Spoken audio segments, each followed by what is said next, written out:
This is FYI News 13, brought to you by SSPTV and the Hazleton Standard Speaker.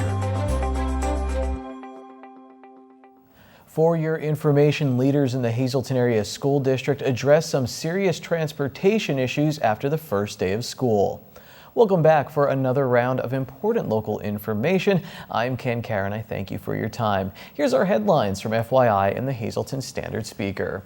The first day of school in the Hazleton Area School District didn't go quite as planned. While District Superintendent Dr. Craig Butler was pleased with what transpired inside the schools, getting to and from those schools was a much different story. There were complaints of buses arriving very late or not at all, and students returning home very late as well. FYI's Lisa Sugar talked with District Superintendent Dr. Craig Butler, Business Manager Anthony Reba, and Assistant Business Manager Bob Krasansky to find out what went wrong and how the problem originated. We were approved to do a efficiency study for our school district, which hasn't been done in many years. And with this efficiency study, the whole idea behind it was to save some money in order to rather than doing some cuts on the budget. And by doing that, we consolidated routes. We had to eliminate stops. We had to make bus stops that were a little bit further and less bus stops, just in order, again, all for efficiency reasons. Explain how that's efficient to people. They might question why that's efficient. An example of coming down one of the streets in town here, and I'll use Lincoln Street as an example. In the past, you may have had a bus, and everyone probably witnessed this who followed the bus. They would stop about 9 or 10 times until they hit 15th Street picking up kids. Well, rather than doing that now, and that would have been, say, a half-mile stretch, instead of doing that now, you now only have 3 stops. Now that bus, in the amount of time it took them to do 9 stops, is only doing 3 in about, hopefully, the third amount of time. Now we could extend that route a little bit further and take it down 15th Street and maybe pick up more kids on a route, which thereby reduces the amount of routes that we need. So now you were making all of these changes. You were basically starting from scratch. So we have a map behind us here of the district. So you said they had to go in and they had to plot everything. So this took a lot of time, but what caused the chaos that it wasn't done on time? Well, with the software company that we have, not only did we not do an efficiency study for years, but we also didn't get upgrades for a while, all right? And I'll give you just a simple example is in Sand Springs community, where there's some new houses being built back there, new roads. Well, the maps that we were using did not have those roads on there. However, there were children living in those houses that required transportation. So we had to get those upgraded maps sent to us. We had to talk to the 3 counties.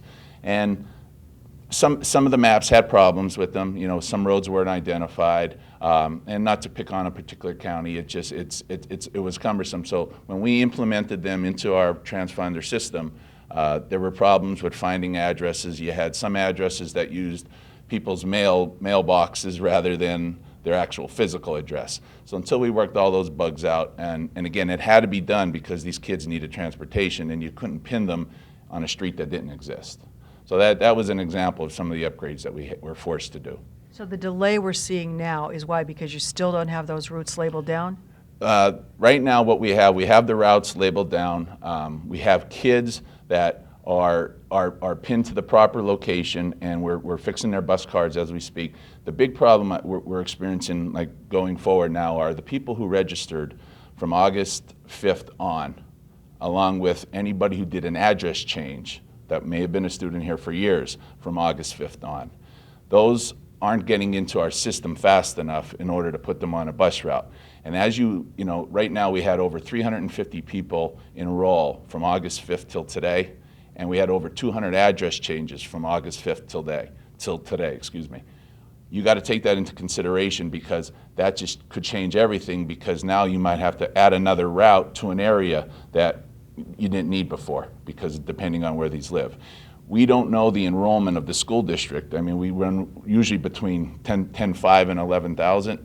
Well, if you add these kids in, we don't know the actual number of kids that we have in our schools until after about the 10th day of school, after our teachers take attendance. So it is very possible that we may have grown over the 11,000 mark, which would require another bus route or 2 if that's the case, which doesn't throw our efficiency study out of the way because we still made them more efficient. But if you have more kids, you're going to need more buses. We typically have 2 transportation employees and a half-time secretary that's in transportation, so the equivalent of 2.5 people. We just weren't able to address all the calls with those people, so we assigned a lot more staff to it because we were getting a bottleneck. We were helping people, and while we were helping one person, 15 more calls were coming in. So we had 6 people we assigned, or actually calling back people to help them. We just assigned 3 more people to call people back, just to tell them that we did receive your call, we have track of it, we'll be getting back to you to resolve your problem. So we have, in addition to those 9, I guess, a few others trying to retrieve voicemails, emails, so there's at least 10 people working on it, so we upped it from the 2.5. Anybody who still has a problem or concern, what do they do? Again, call the numbers, the transportation numbers. Someone will pick up. Feel free to call my secretary, Mr. Reba, Mr. Krasansky's secretaries. We will, if we don't pick up right away, we'll do our very best to make the return call within a short amount of time. We want to hear from our parents. We want to hear the issues. That's how we're repairing some of the errors, Lisa, if you will, in that parents are informing us, hey, this bus stopped here, didn't stop here, this route seems awkward, and that helps us troubleshoot every single situation. Thanks, Lisa. Reba adds that of the 8,000 bus cards mailed out, 3,000 were returned because addresses changed and the district was not notified. We have more with the district officials, and we will post that entire interview on our Facebook page. Meanwhile, if you still have concerns, call the district at 570-459-3111, extension 3133 or 3134. A plan to alleviate truck traffic on Old Berwick Road in Sugarloaf Township was unveiled last night at a special meeting of the township supervisors. The firm Barry Islet and Associates revealed a plan to widen the road to 3 lanes with a turning lane in the middle. There's a lot of truck traffic near the exits to Interstate 80 and the Pilot Travel Plaza. One resident who lives near Pilot asked for a separate entrance for residents so they could avoid the trucks altogether. However, money from an LSA grant must be used to improve the pre-existing surface of Old Berwick Road. Rachel Hawley has more details and more reaction from residents in today's Standard Speaker. Mark September 24th on your calendar. That's when the Hazleton Police Department will be featured on the TV reality show Cops. A film crew was in Hazleton for about 2 months taping segments. Mayor Jeff Cassat had to then approve those segments. The filming was controversial, with some residents and members of City Council opposed to it because they feared the city would be put in a negative light. The mayor and police chief Jerry Speziale believe it will showcase the hard work of the Hazleton Police Department. The first of 3 segments approved by the mayor are expected to air on September 24th. Coming up on FYI, Dave Seaman from the Standard Speaker is here to put a bow on week 1 of high school football, preview week 2, and talk about some other fall sports. When we come back, the executive director of the Downtown Hazleton Alliance for Progress has some information about this week's First Friday activities.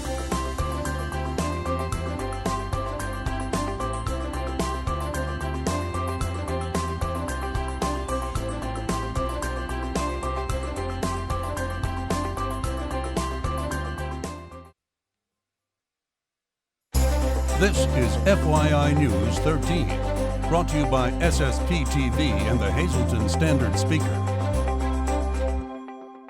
Well, it's time once again for another First Friday in downtown Hazleton. Here with all the exciting details is Krista Schneider. She's the executive director of the Downtown Hazleton Alliance for Progress. So we're already in September, and great things happening this Friday. Yeah, we have some nice events. 3 really nice art events, which are featured since our mural project is now underway.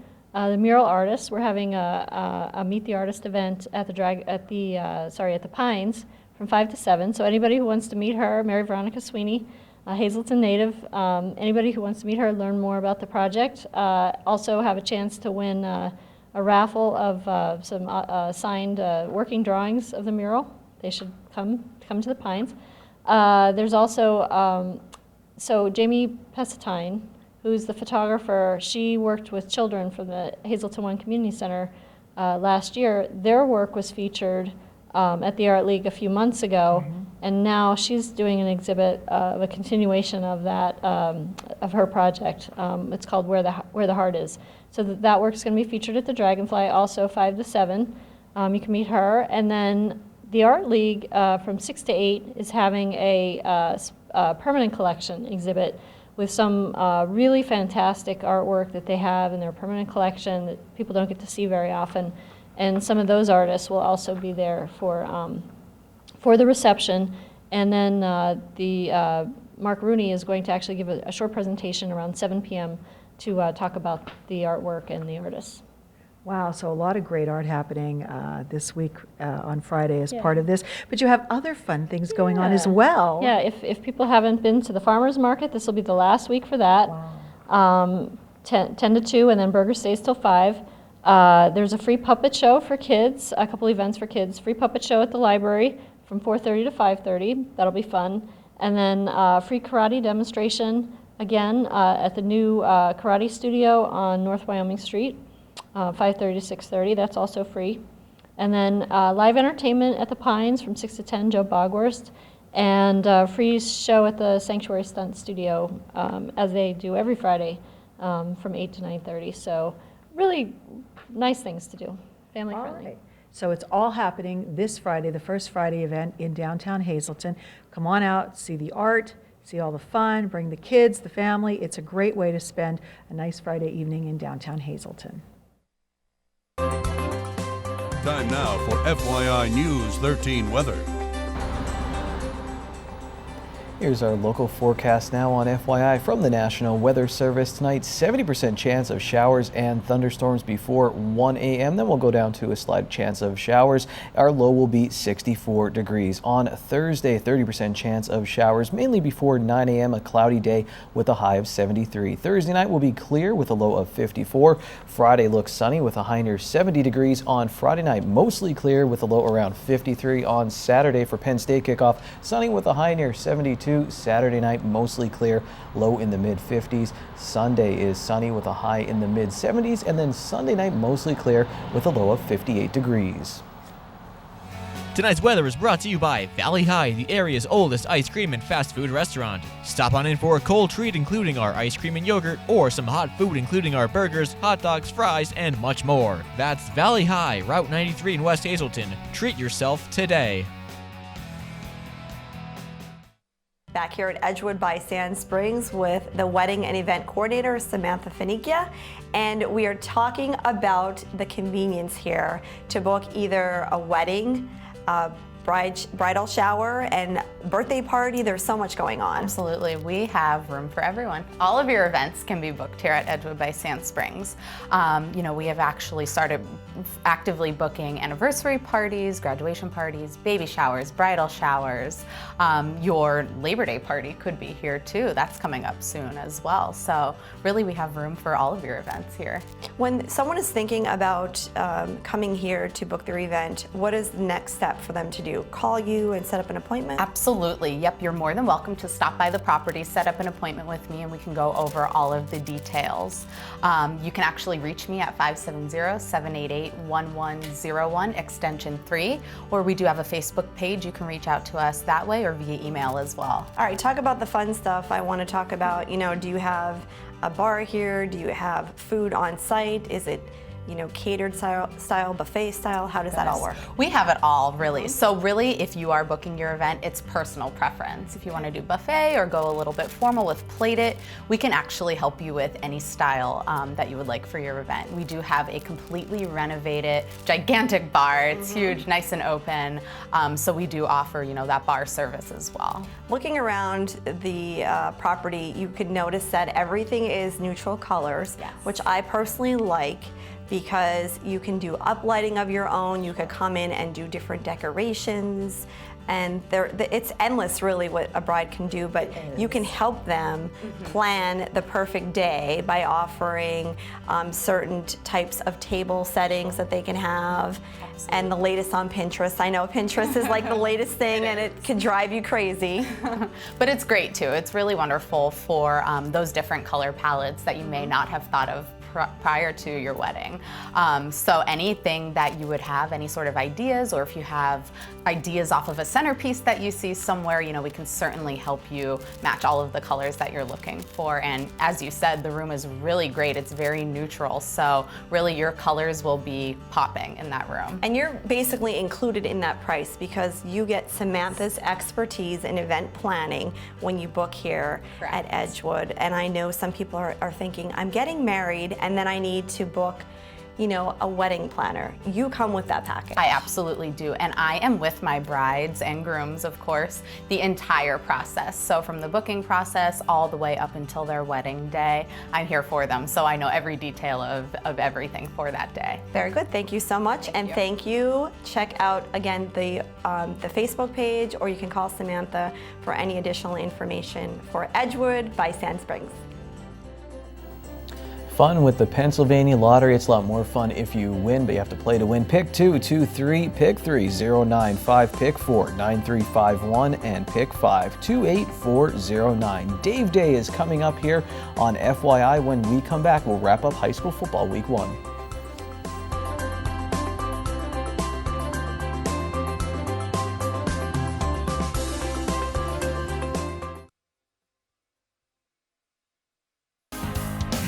This is FYI News 13 Sports. Welcome back for another Dave Day here. Dave, we had an abbreviated version of Dave Day last week with Dave Seaman, sports editor at the Standard Speaker. I assume everyone knows you by now, but just in case, abbreviated version because you were getting your football previews ready. It's a big week 1 of the high school football season for us. And of course, for the teams, and I mentioned it during our Coal Scale, they have a tall task for Hazelton area as they have to go to Crispin Field. New coach in Berwick with Frank Sheptalk, the emotion of George Curry passing away, and bottom line, Berwick has a very, very good football team, and you saw that on Friday night with the Cougars getting shot. Maybe some people want to see a little bit more competitive, you know, from the Hazelton area Cougars, but you said, you know, maybe just a perfect storm at Crispin Field. Yeah, that was I borrowed that from Steve Stallone, who wrote, you know, who follows the Cougars for us, and Steve, he couldn't have described it any better. I mean, you do run into a perfect storm there. An experienced Berwick football team going against a Hazelton area team. Yeah, you have some players back from last year that had some experience, but you also have a lot of new players. Sophomores and juniors have never played varsity football before, and there's a big difference jumping into a varsity setting, and there's no other setting in local high school football than Berwick's Crispin Field.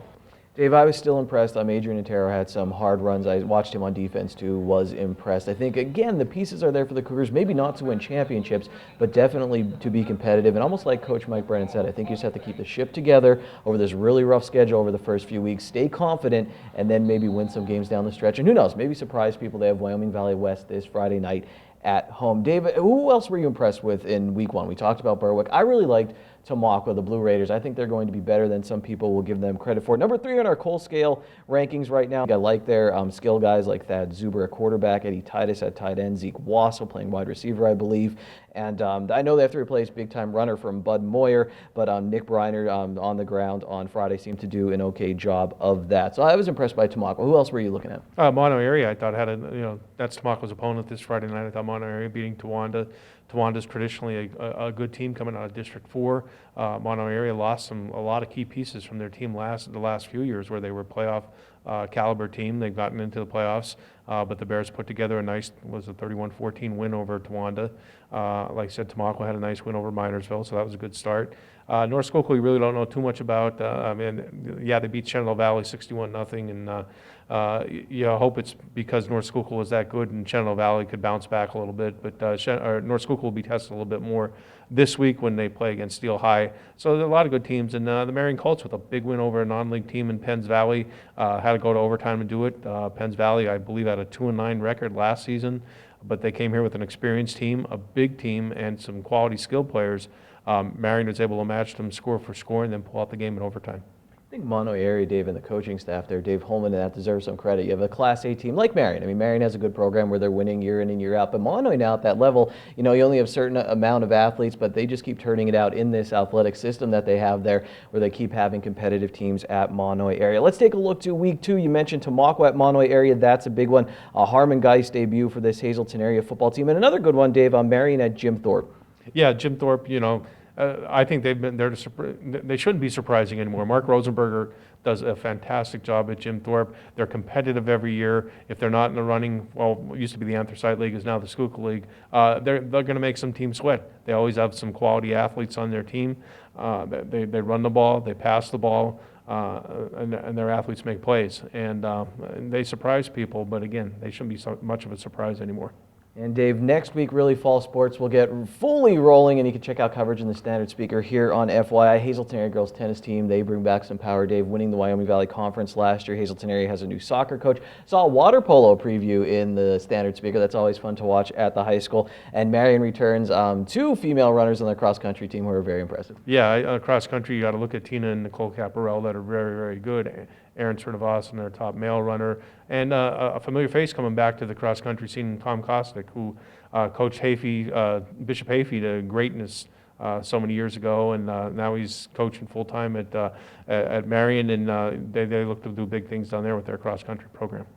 Dave, I always look at that Hazelton area field hockey team too, looking, is this the year? They've made such great strides under Mary Kelly, and I know they lose some people as well, but the Lady Cougar program is always fun to watch in that very tough Wyoming Valley Conference. Well, guess what? We're bringing Dave back again because we're going to do a special college football / Penn State / Notre Dame, and thanks to Ron Marchetti / Army preview tomorrow here on FYI.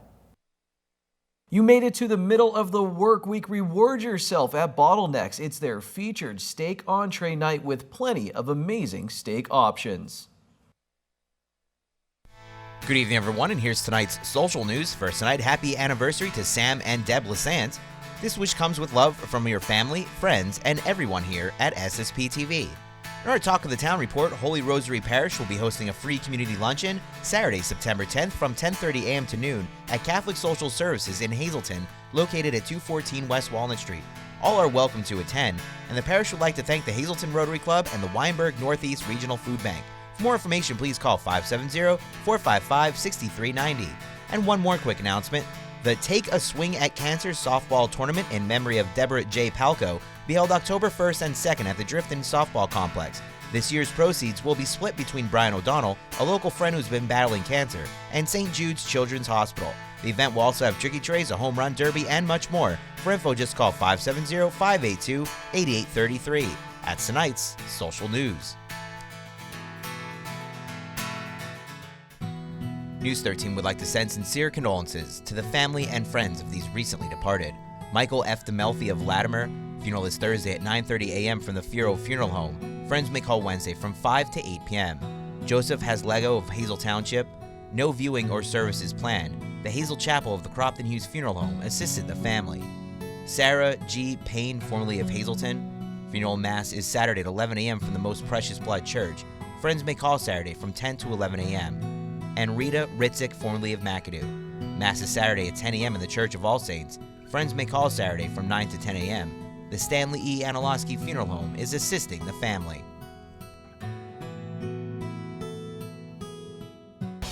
Attention pay-per-view subscribers, if you see your name now on News 13, you'll have 13 minutes to call in and win a free movie from Service Electric Cablevision. Our winner tonight is Barbara Malloy of Beaver Meadows. Barbara, if you're watching, give us a call, 570-455-7267, extension 104.